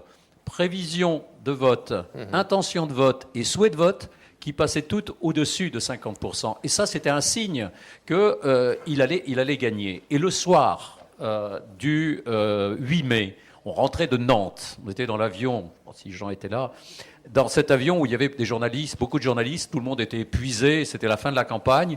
Et François Mitterrand allait dans l'allée, c'était pas son habitude. Et il allait discuter avec chacun, il était épuisé, mais j'allais dire presque soulagé. Fin de campagne. J'ai un souvenir extraordinaire, il devait être 1h du matin, et j'étais à moitié endormi sur mon siège, et il me dit, alors, cette campagne, etc. Bon, et je lui dis, mais vous vous rendez compte que dans 2 jours, vous serez président de la République? Et alors que d'habitude, il me plaisantait en disant « attendons », là, il l'a pris au premier degré et il m'a dit « vous vous rendez compte ?» Il n'a pas dit « si », il a dit « vous vous rendez compte ce que ça signifiera pour l'histoire ?» Il se plaçait dans l'histoire avec tout ce que nous avions contre nous. Et donc, c'est à ce moment-là que je savais, j'étais persuadé qu'il allait gagner, mais c'est à ce moment-là que j'ai vu que cet homme se plaçait déjà dans l'après-10 mai. Alors le 10 mai... on est lui. Alors le fameux 10 mai. Venons-en au fameux 10 mai. Il y a eu un incident qui s'est produit avant le premier tour au meeting de Marseille, où dans l'avion, Régis Debray avait expliqué qu'il allait y avoir des bombes dans le meeting qu'on avait prévu au Parc des Princes entre les 2 tours, qu'il allait y avoir une ambiance révolutionnaire, et ils ont réussi à convaincre François Mitterrand de faire annuler ce meeting. Et il me dit, vous ne pouvez pas faire ce meeting. Et j'étais très, très mécontent parce que je pensais que c'était une belle apothéose entre les 2 tours. Et il dit, mais dans ce cas-là, puisque vous dites que je vais gagner, vous ferez une fête pour ma victoire. Et donc, on a prévu avec Béatrice, immédiatement, après le premier tour, on a programmé une fête dans le secret le plus total. Ouais. Et qui a l'idée, au fond, que ce soit place de la Bastille? L'idée est très simple, c'est qu'on voulait le faire place de la République, mais il y avait des quarts de touristes partout, donc on a dit, on ne peut pas le faire là. Et on a dit, après tout, la Bastille... Jean Glavany, là, on va parler évidemment de cette fête de la Bastille, notamment avec vous, Béatrice Mar. Cette journée du 10 mai... Moi, c'est un souvenir, évidemment, pour moi, extrêmement précis et bouleversant, parce que j'ai passé toute la journée avec François Mitterrand du début à la fin, enfin, ou à peu près. Et puisqu'on est partis ensemble rue de Bièvre, alors c'était toujours la même chose.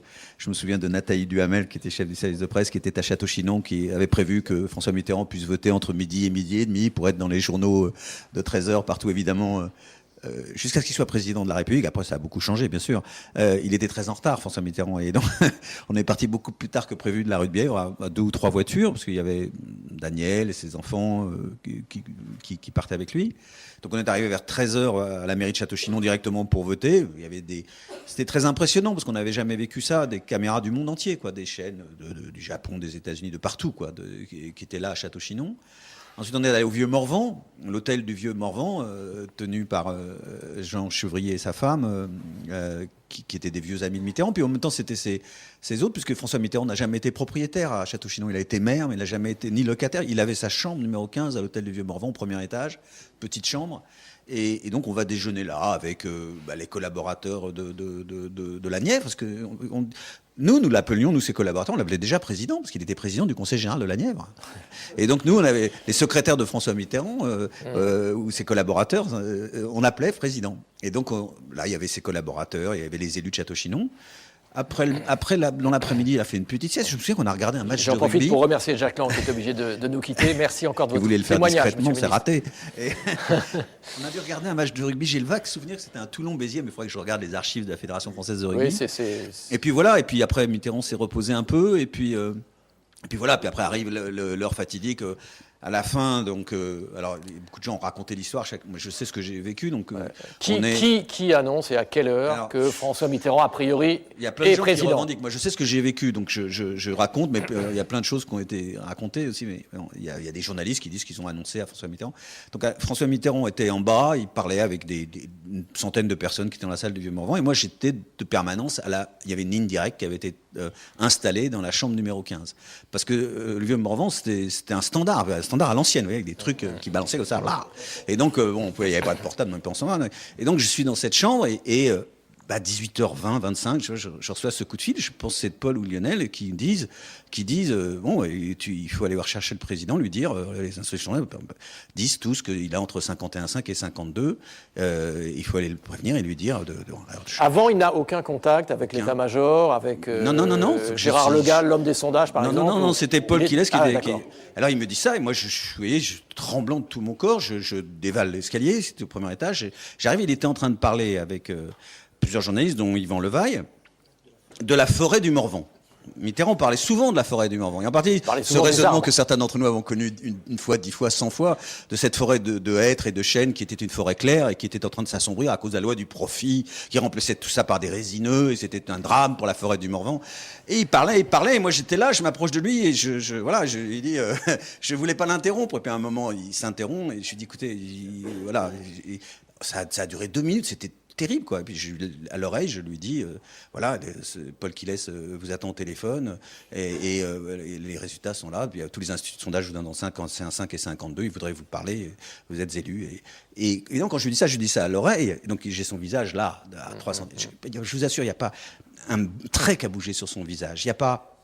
Il n'y a rien, il n'y a pas une lumière, il n'y a pas eu un sourire, il n'y a pas eu un truc. C'est un homme qui avait une maîtrise incroyable de sa personne et de son caractère. Ouais. Et il me regarde et il me dit nous verrons ça tout à l'heure. Et il reprend sa phrase sur la forêt. Et là, Paul Quilès va enchaîner parce qu'il Yvan Levaille lui dit non mais ça marche pas ça. Qu'est-ce qu'il vous a dit? Le petit Glavani, je me souviens, il dit le petit Glavani. J'étais pas vieux, il faut reconnaître à cette époque. Puis à ce moment-là, il y a une autre journaliste qui est arrivée qui a crié vous êtes élu 52%, etc. Et je lui dis monsieur le président, et là, il y a un brouhaha qui commence, etc. Je lui dis Paul Quilès vous attend au téléphone.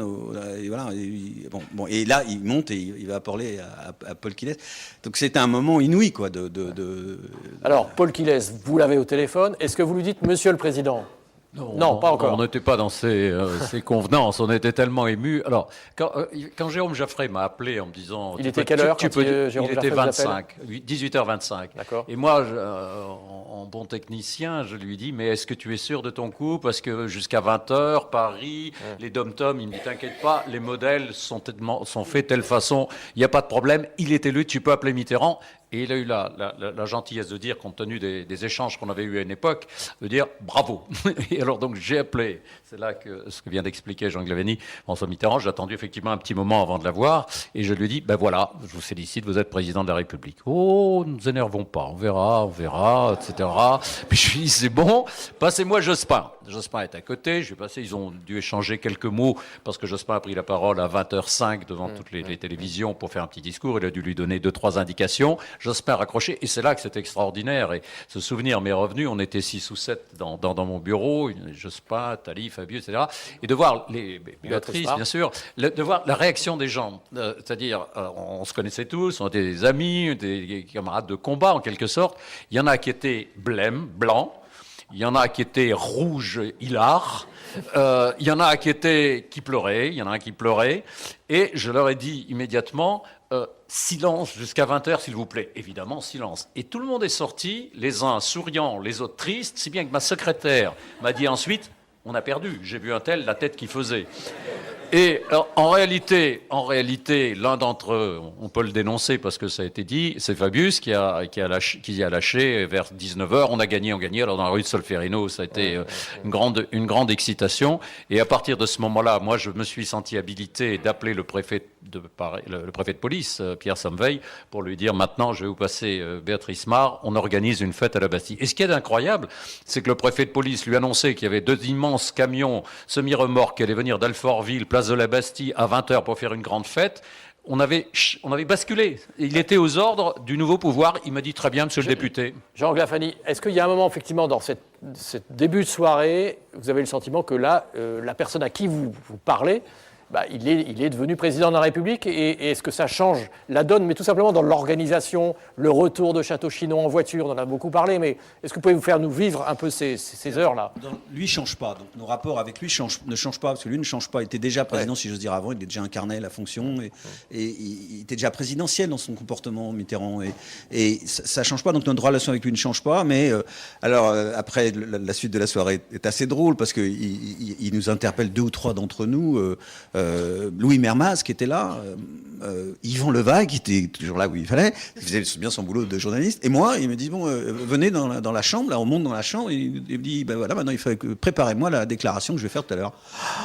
Nous, on a le cœur. Donc il n'avait rien écrit, rien préparé. Non, rien préparé. Mais alors, et je reviens dans 20 minutes, préparez-moi. On se retrouve tout comme 3 imbéciles quand même dans cette pièce, cette petite chambre d'hôtel. On essaie de gratter, on n'y arrivait pas, on était tellement émus. Et on a gratté des trucs absolument lamentables, je reconnais. Et donc il est revenu, évidemment, il a regardé ça et il faut que je fasse tout moi-même.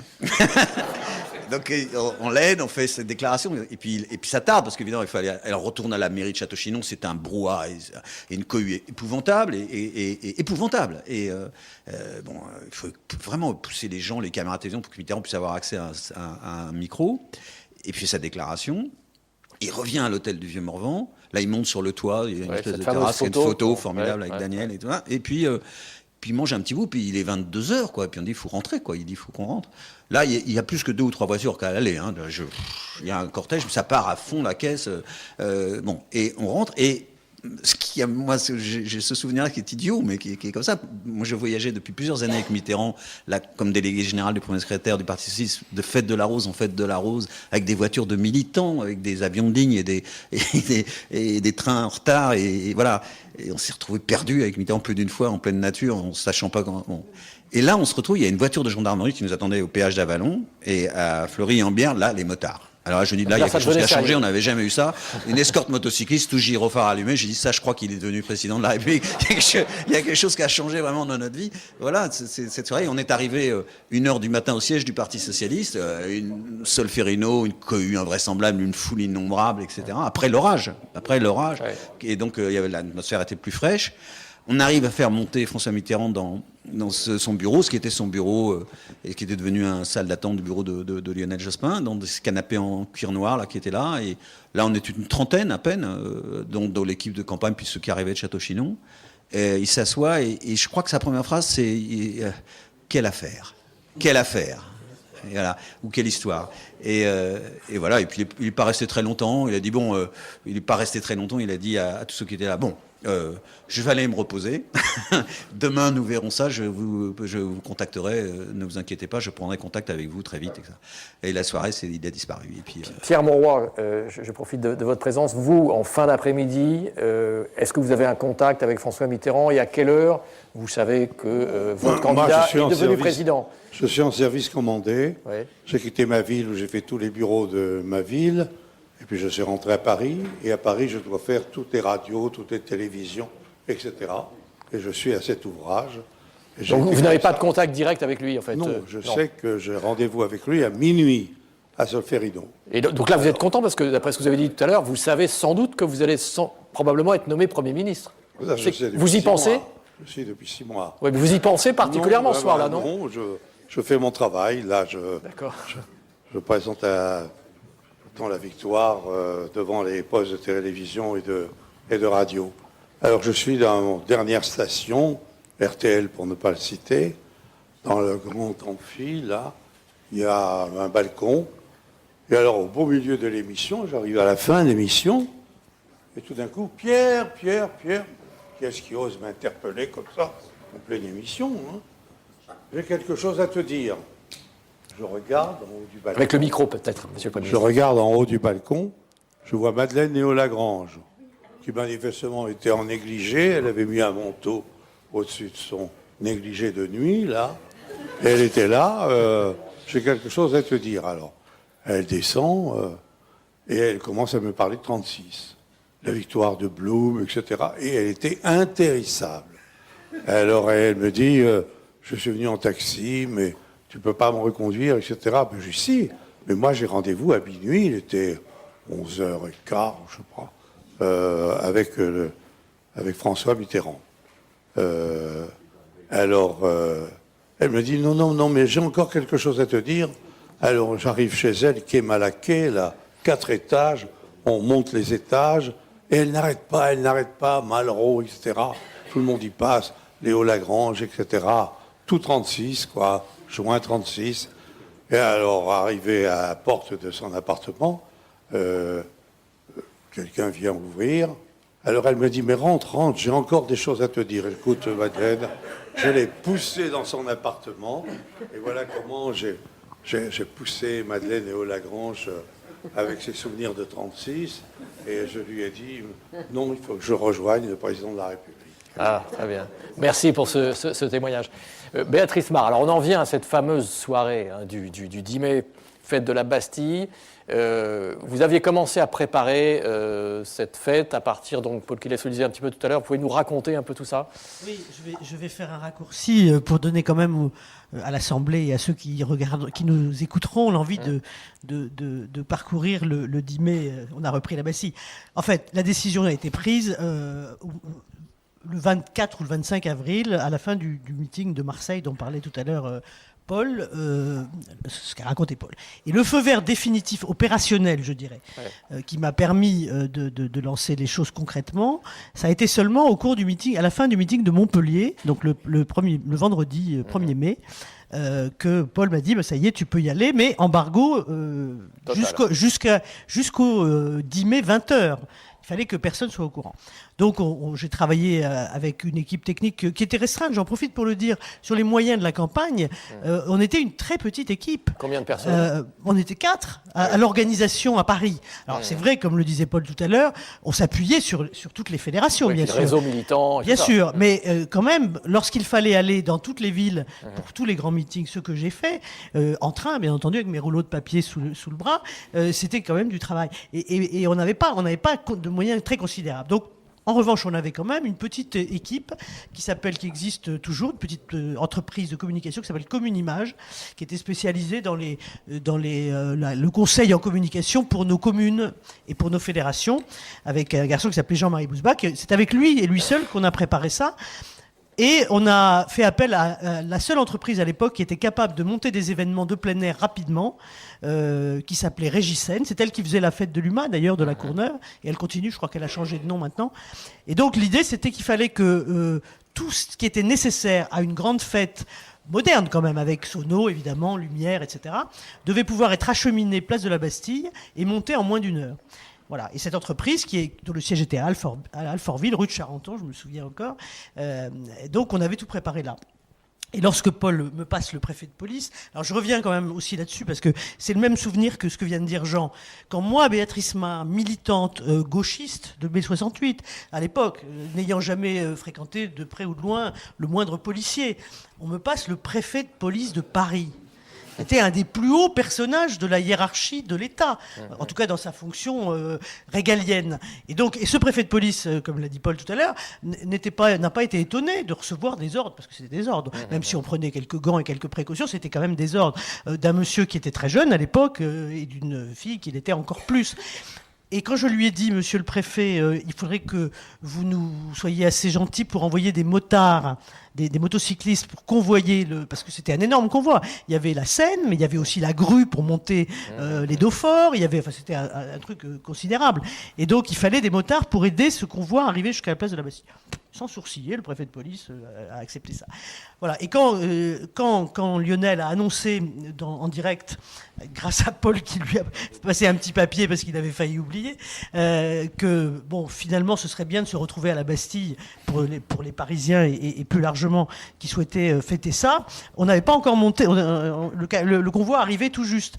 Et ce qui a été fantastique, c'est que les gens ont commencé à affluer très très rapidement, mais finalement ils étaient tellement contents qu'ils encourageaient les techniciens en leur disant allez-y, parce que on n'avait pas de moyens. Et puis parce qu'on arrive quasiment à la fin de cette table ronde, les premiers politiques qui arrivent, c'est un communiste, Pierre Juquin et Michel Rocard. Est-ce que c'était pas tout à fait comme ça que c'était prévu? Non, c'était pas comme ça. Juste un mot quand même sur une petite chose que j'ai oubliée, c'est que pour faire une fête, il faut protéger le matériel, il faut des barrières. Et il n'y avait pas de barrières, alors que Paris en a beaucoup. Pourquoi? Parce que, ça m'a été avoué par les gens, parce que toutes les barrières de ville de Paris, et Dieu sait qu'il y en a, se trouvaient sur les Champs-Élysées, où le président sortant envisageait de faire une grande fête, et que c'est seulement à 20h qu'ils ont eu l'autorisation de ramener les barrières à la Bastille. Je le dis parce que ça conforte tout ce qui a été dit par tout le monde. Vraiment, ils ne pensaient pas perdre cette élection. C'est l'animateur Claude Villers qui, lui, est choisi pour... Claude Villers, bien sûr, qui avait été choisi parce qu'il était connu pour ses opinions, puis c'était un très bon animateur, et qui commence la fête. Et moi, la consigne que j'avais reçue de Paul et de Lionel, c'était... c'est une fête populaire, donc des artistes, des chanteurs, etc.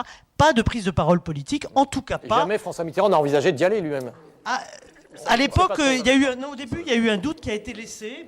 Nous, on a su rapidement qu'il ne viendrait pas. En revanche, on avait la retransmission par les Dauphins. Donc, on voulait que ce soit lui qui parle le premier, ne serait-ce que par les Dauphins interposés. C'est ce qui s'est passé d'ailleurs. Et ça, je raconte pour quelle raison. Mais effectivement, quand le premier qui est arrivé, c'est Pierre Juquin, ce qui était drôle par rapport à ce qui a été dit dans la table ronde précédente sur l'attitude du PC dans toute cette affaire. Mais il a été très correct. Quand je lui ai expliqué, je lui ai dit, mais non, Pierre, on m'a demandé de ne pas faire monter de politique pour l'instant sur la scène parce que c'est une fête populaire, donc il est resté au pied de la tribune. Et le deuxième qui arrive, c'est Michel Rocard, qui là, ça s'est un peu plus mal passé, c'était un peu plus tendu, parce que Michel, on s'est réconcilié depuis, mais Michel était persuadé que le fait de ne pas vouloir le laisser monter sur la scène, c'était pas du tout une mesure générale, mais c'était dirigé contre lui, et que c'était les mitterrandistes ou les Mitterrand qui ne voulaient pas le laisser monter, alors que c'était pas le cas. Il nous reste malheureusement 2 minutes. Je voudrais que chacun puisse peut-être conclure. Jean Glavany, tout à l'heure, j'ai remarqué, il faisait un peu un parallélisme avec, évidemment, l'actualité des socialistes aujourd'hui. Cette campagne-là, c'était il y a 30 ans. S'il y avait une seule leçon à tirer, si on peut évoquer un parallélisme, même si, évidemment, les situations à l'époque ne sont pas les mêmes. Dans l'ordre, Jean Glavany, Béatrice Marr et Paul Quilès pour terminer. Je dirais cohérence. Parce que... au-delà de la qualité exceptionnelle de l'homme et de notre candidat, je ne sais pas si on retrouvera un ou une candidate de cette qualité un jour, mais on peut toujours l'espérer. Mais enfin, de cette qualité-là et de cette force de caractère et de cette force culturelle et exceptionnelle, probablement pas. Mais je pense que ce qui faisait la force de François Mitterrand, c'est la cohérence d'un parcours et la cohérence avec son parti. Je veux dire, c'est un homme qui était complètement... sa force, ça a été qu'il incarnait le Parti socialiste et que le Parti socialiste était incarné en lui. Et il y avait ce sentiment-là de grande cohésion, cohérence. Même chose pour les propositions, pour son projet. Ces 110 propositions étaient directement issues du projet socialiste qui avait été préparé dans les années précédentes. Et sa stratégie politique, celle du Rassemblement de la gauche, était celle du Parti socialiste. Tout ça était dans une grande cohérence. Et qu'à aucun moment il n'y a pu y avoir cette image qu'exposait Paul Quilès tout à l'heure, le fait que le siège de la campagne était au siège du Parti socialiste, est très symbolique de cette cohérence et de cette cohésion qu'avait voulu François Mitterrand. Et je pense que cette incapacité qu'a eu l'adversaire ou les rivaux d'enfoncer le moindre coin, de trouver la moindre brèche entre le candidat et son parti a été, je crois, une force décisive, quoi. Béatrice Marr, 15 secondes, et puis Paul Quilès, dernier mot. 15 secondes, moi je dirais, bien sûr je suis d'accord avec ce que vient de dire Jean, en deuxième lieu je dirais le rassemblement sur les valeurs. Et donc une attitude totalement jaurétienne, c'est-à-dire aller à l'idéal, c'est nos valeurs. mais comprendre le réel, c'est-à-dire savoir ne pas se déchirer sur des moyens, même si c'est important les moyens. Mais ça n'est jamais aussi important que là où on veut aller et que les valeurs et les principes. Voilà. Donc c'est en plus, je suis d'accord, la cohérence. Deuxièmement, le rassemblement de la gauche et autour de l'être humain, de la personne. Cohérence, rassemblement, Paul Quilles. Le dernier mot. Pour ne pas répéter ce qui a été dit et que je suis d'accord, je crois qu'on ne peut pas plaquer un souvenir d'il y a 30 ans, aussi formidable soit-il pour nous en particulier, pour bien d'autres et pour des millions de Français, sur la situation d'aujourd'hui. Par contre, s'inspirer d'une stratégie qui existait et qui aujourd'hui laisse peut-être un peu à désirer, à savoir qu'aujourd'hui il y a des tactiques, il y a des stratégies individuelles, des stratégies groupes. Là, il y avait une stratégie collective élaborée collectivement. Et une stratégie, c'est des objectifs, des alliances, des moyens, un calendrier. Et c'est ça qui permet de gagner. Merci beaucoup, Paul Quilles. Merci à tous.